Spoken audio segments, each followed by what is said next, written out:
Welcome back to the Football Tragics. I'm your host, Aaron, joined here by Morty and Campo. How are we today, lads? Beautiful as ever. A couple of smiles from you two lads after some good wins. Myself, on the other hand, I'm smiling, but I'm not happy. It's that first game of the round. You know what they say, never back the early kickoff. West Ham 3, Chelsea 2. We dominated them, absolutely dominated them, and they've scored 3 goals and beat us 3-2. I don't know what to say. This is Mendy's worst game for Chelsea since signing, which you can probably understand. He's allowed one of those every now and again, right?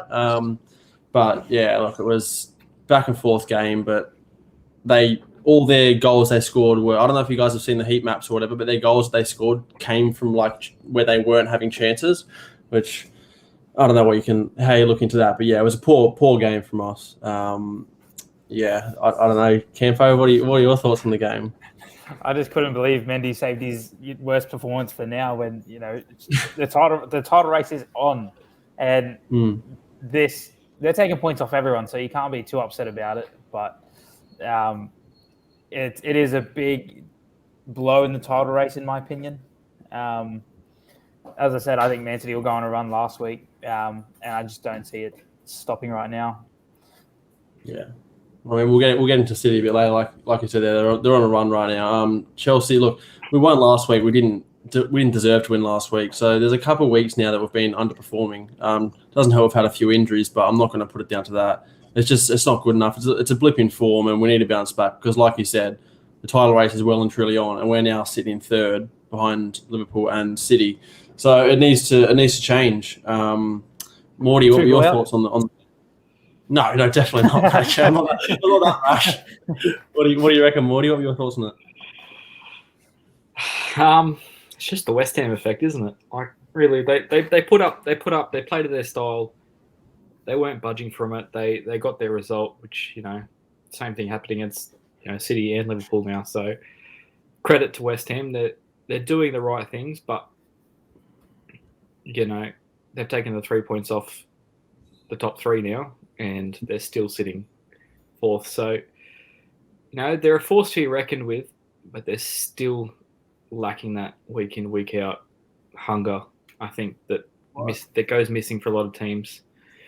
And, I mean, Chelsea, they've been looking a bit comfortable, I guess. I wouldn't say up until the last week, they're looking a bit comfortable. Like, they were dominating possession, they were dominating games. And then they come up against United, who were just out for anything. At point got him, and then obviously Jorginho's mistake there, and then scrap a win against Watford, and then you come to West Ham and put up the same sort of mistakes, the same sort of things, and hopefully they kind of learned from it. It's like there's no real fault Tuchel here. There's no real fault of maybe Jorginho, but the whole team sort of just looked.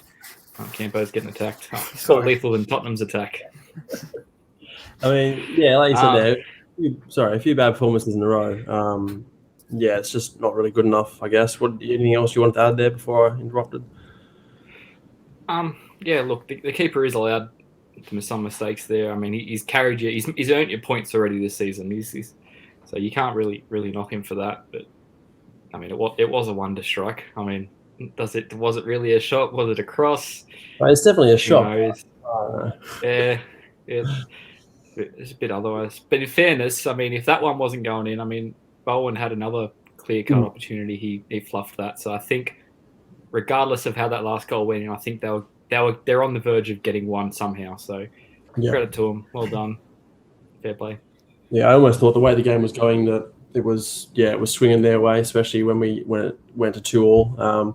But yeah, look, we need to bounce back. West Ham on the other end, though, I think this was the week that we all kind of expected West Ham to drop out of the top 4. I think we all kind of said Chelsea win, and then Spurs and United and stuff would catch back up. But no, they've held on for a week here. Spurs obviously can still go into 4th if they win against Burnley, a catch-up game. But yeah, for now, West Ham stay in 4th, which is it's good for them, and Chelsea slipped to 3rd now. So, like you both said, title race is well and truly on. It's going to be interesting.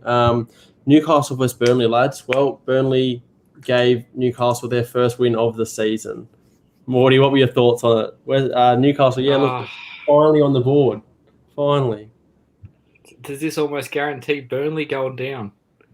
If they're losing to the bottom 3 there, they are and they're not even looking the Burnley of old where they're grabbing things out. They're grabbing draws. Like Cornet's, he's getting them draws. He's not getting them wins.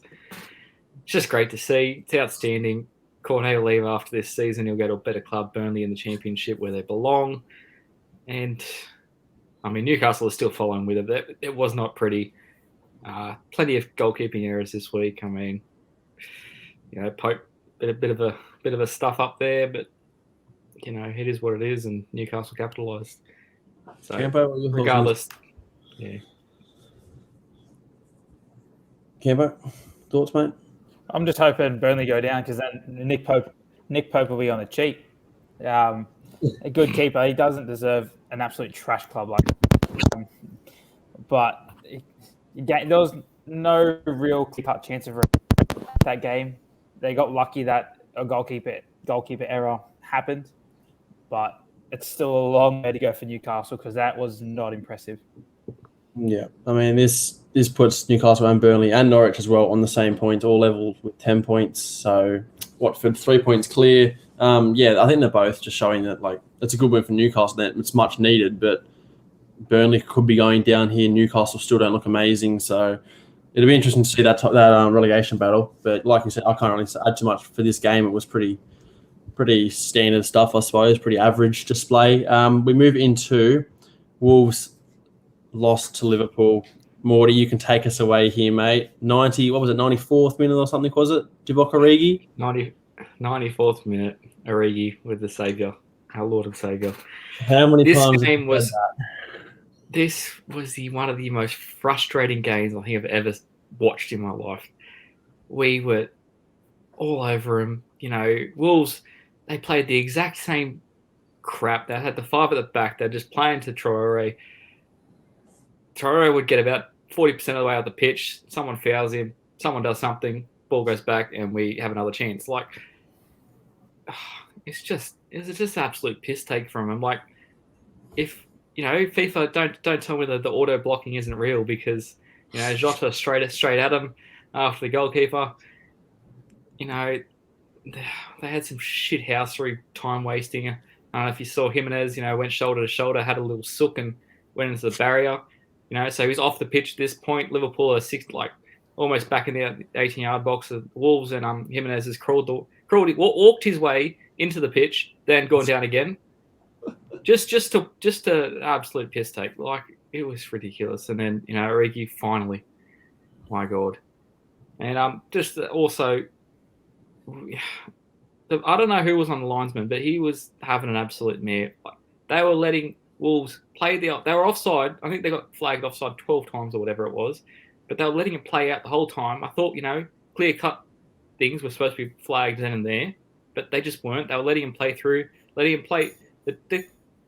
Our defense was shambling back because the bloke's offside and they're trying to go back and get him because they're not taking the chance. Flag hasn't gone up, and the amount of times they just wasted energy, wasted time.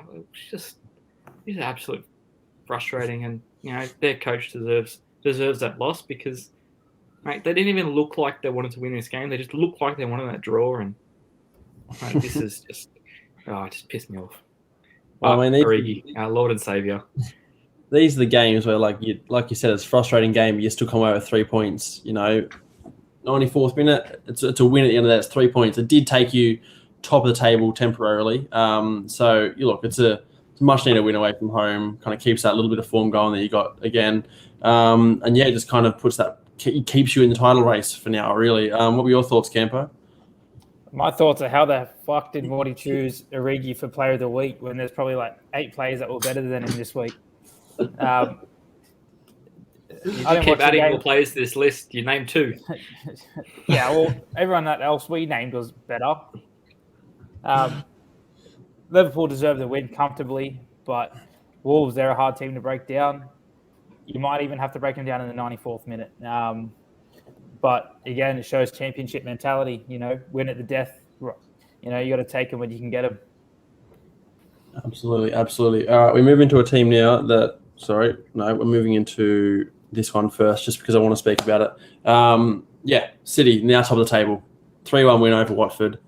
Like I said, Liverpool did go top. City now jumped them. They're in unreal form, like you've mentioned there, Campo. They're on their run. They don't look like slowing down at all. What were your thoughts on the game, though, Campo? Like Watford's you could say they're easy beats, but sometimes they do surprise you.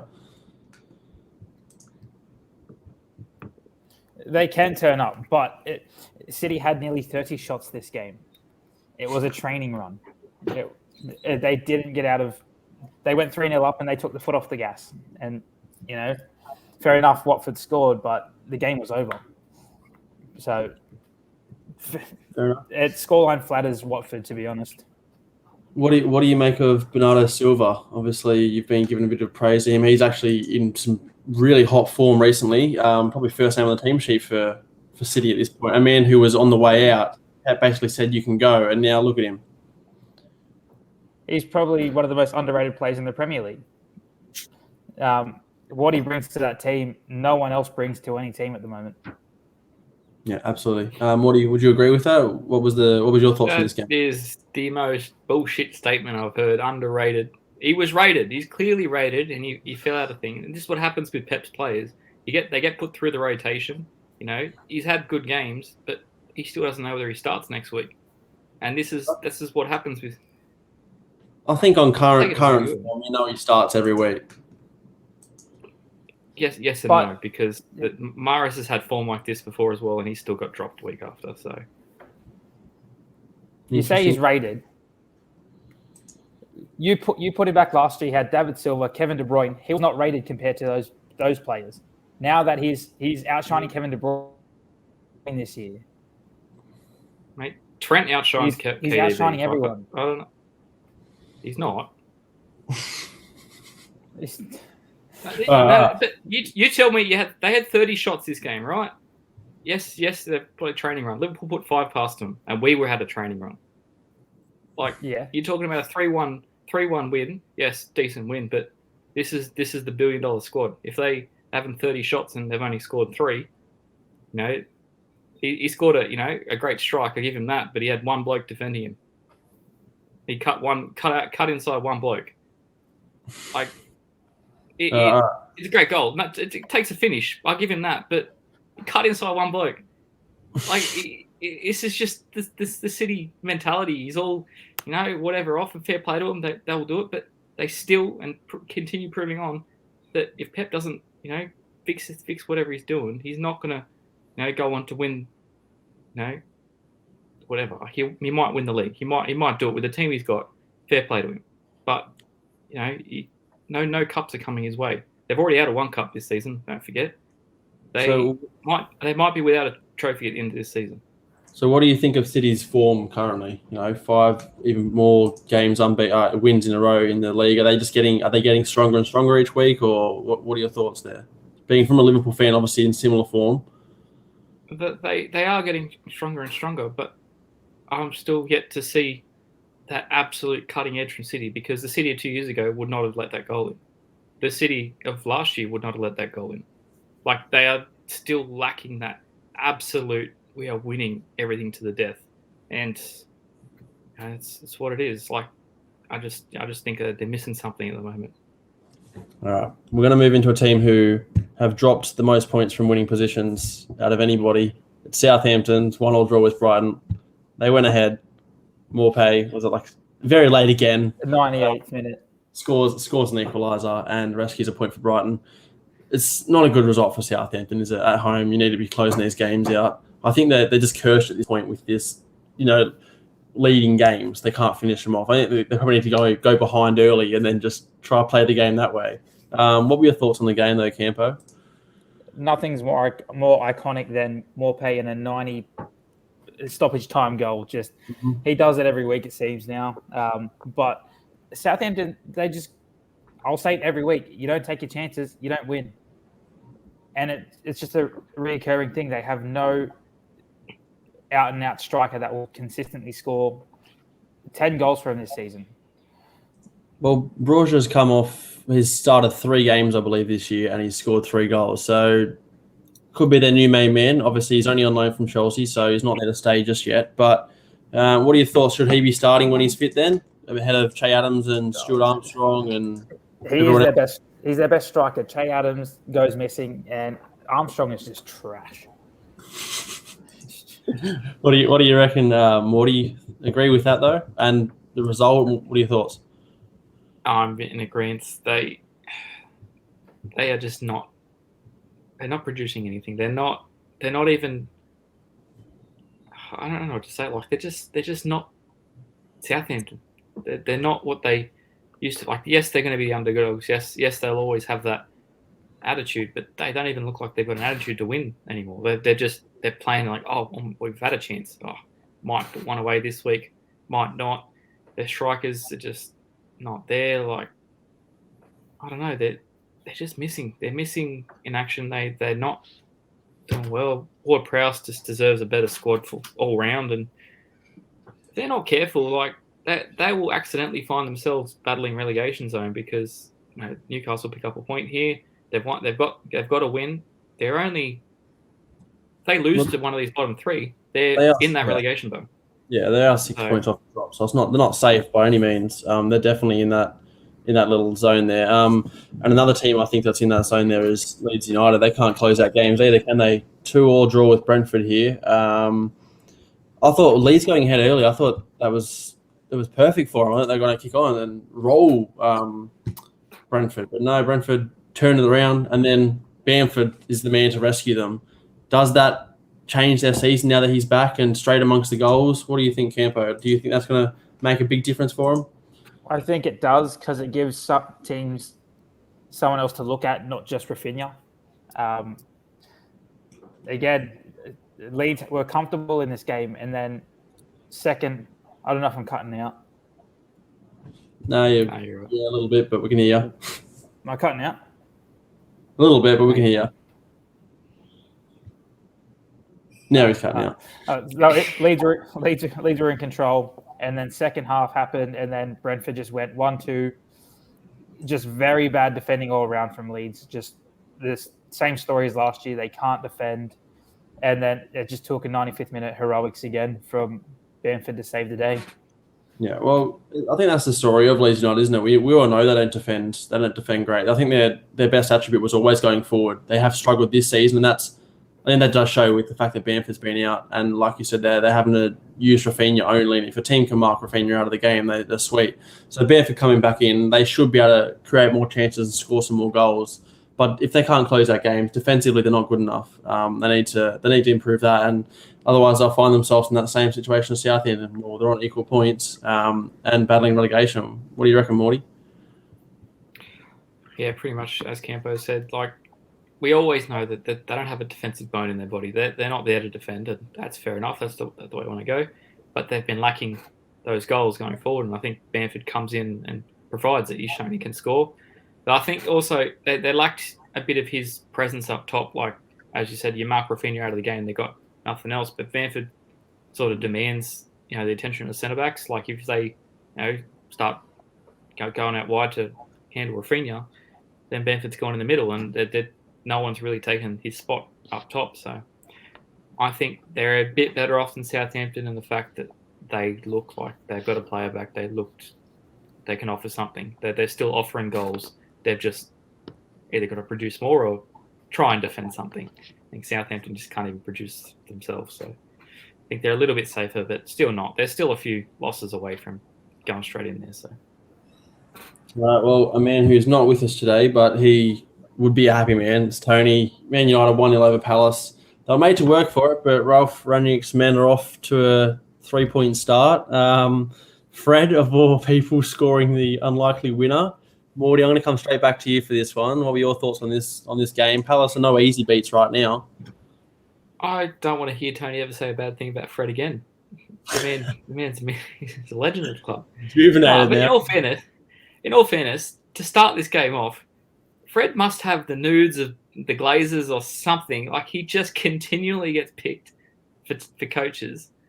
And not a knock on him. Like, yes, he produced this game, but it could have quite easily gone the other way again, and Fred, has a mistake here or there and cost him the game. I don't know what it is. They keep picking him.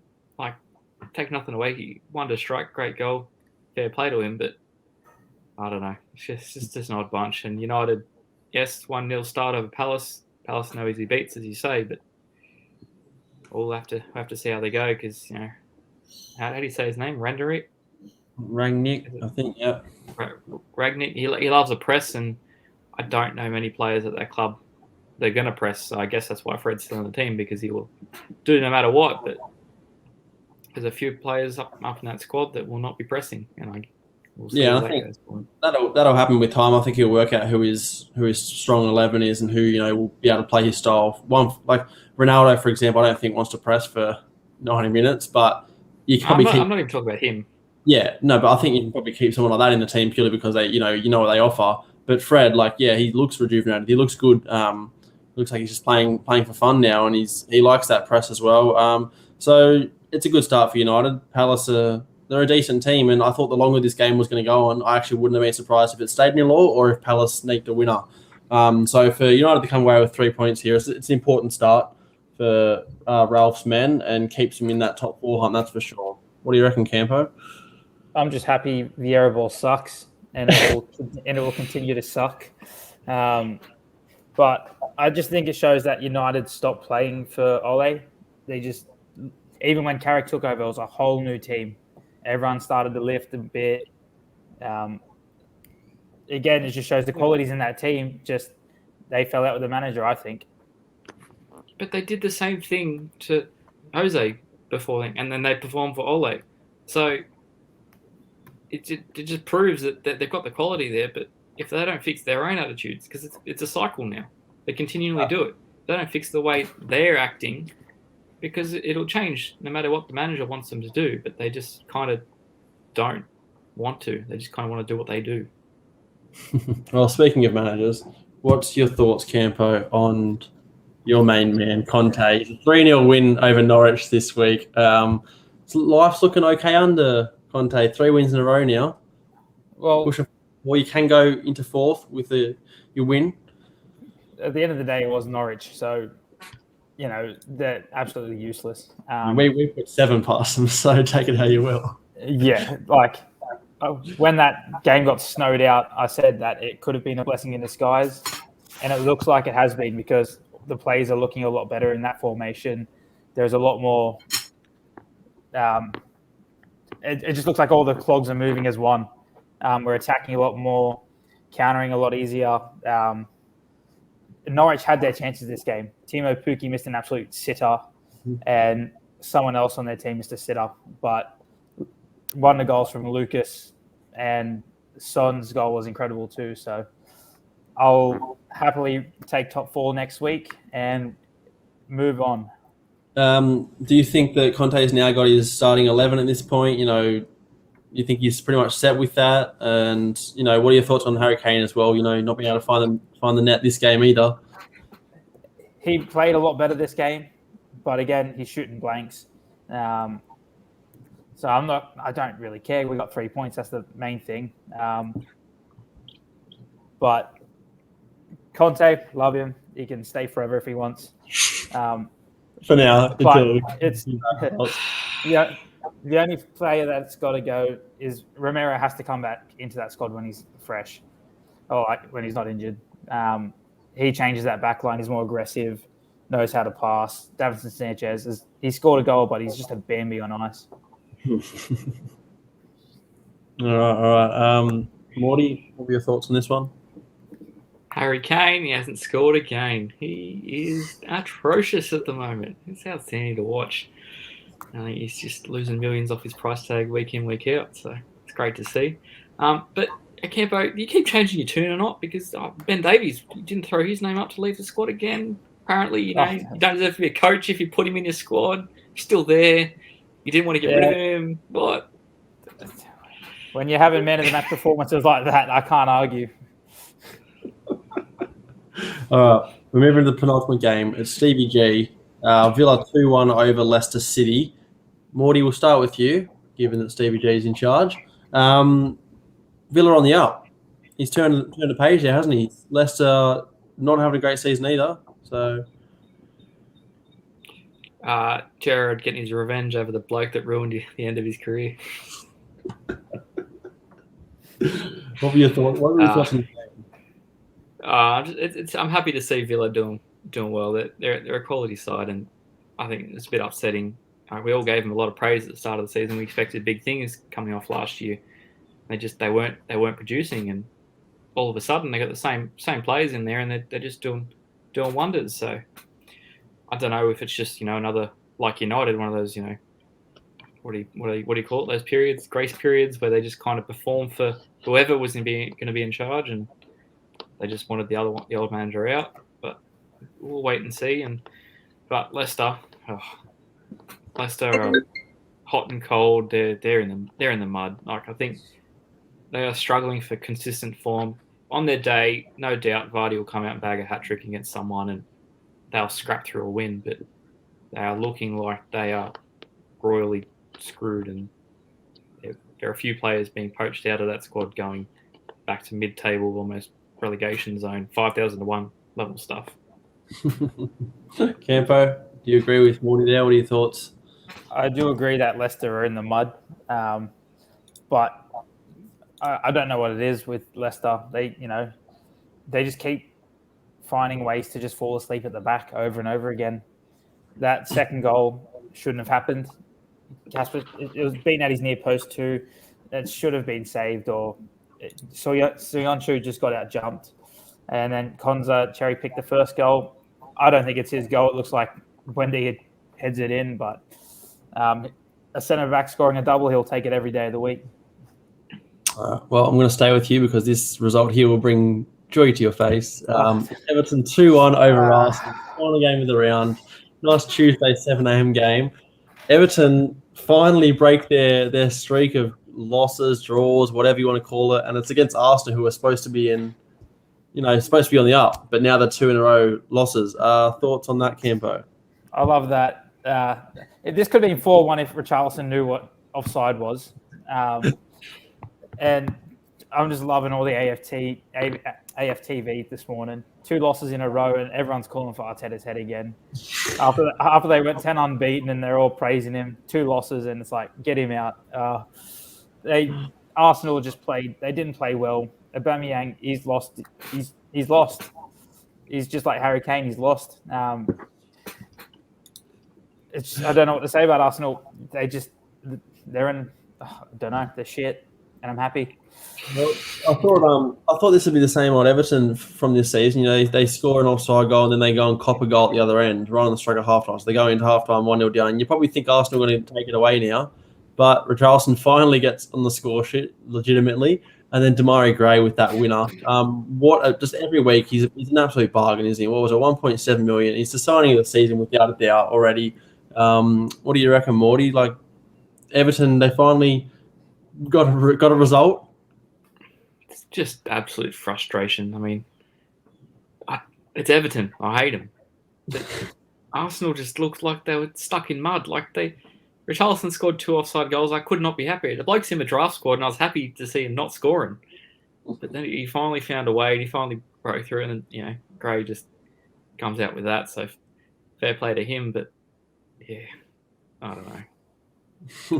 Arsenal, they looked lackluster at top, and the defense, they were doing well. They were just getting peppered and kept getting peppered, and they could only hold on for so long. So you can't take too much away from that.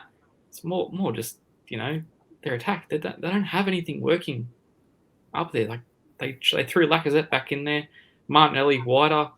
It's just not how they should be lighting up. Like Martinelli, just chuck him up top. Lacazette's done nothing to prove his place up there. Aubameyang could find the back of the net if he hit him in the face. I don't know. I don't know what to say. Odegaard scoring. He's doing well. Saka played all right.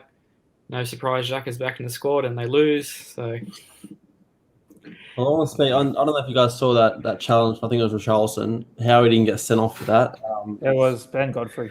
Was that the stand? Yeah, Godfrey. Yeah. Godfrey, sorry. How he didn't get sent off for that is beyond me. Does that change the game? I think absolutely it does. Why is that a red? Well, why isn't it? Look at it. He's not looking at him. Yeah, but still stand at the end of the day. He doesn't know he's fallen down under him. He does not know he's there. I'm of the opinion it deserved a card for recklessness. but it doesn't deserve a sending off because there was a touch of accidental to it. Does it? How Definitely changes the game and the momentum. Do you think? 100%. Sabari, yeah. But fair call, right decision. Yeah, I think at the end of the day, Arsenal didn't deserve a result here. They were crap. No. I've seen a lot of Arsenal fans just, like you said, Campo, like the AFTV, they're already on Arteta's back after a couple of losses. Like, this is a game you think, we'll win this. Everton are in horrible form, and then bam, this is the game that Everton break the drought. It's hilarious. You love it. I love it. Like, I just love the Arsenal fans' reactions. It's brilliant. But we're gonna wrap it up because that's what we've got time for. We're gonna have the preview match week 16 coming out a bit later this week. So thanks for joining me, lads, and we'll catch you in a bit. Peace.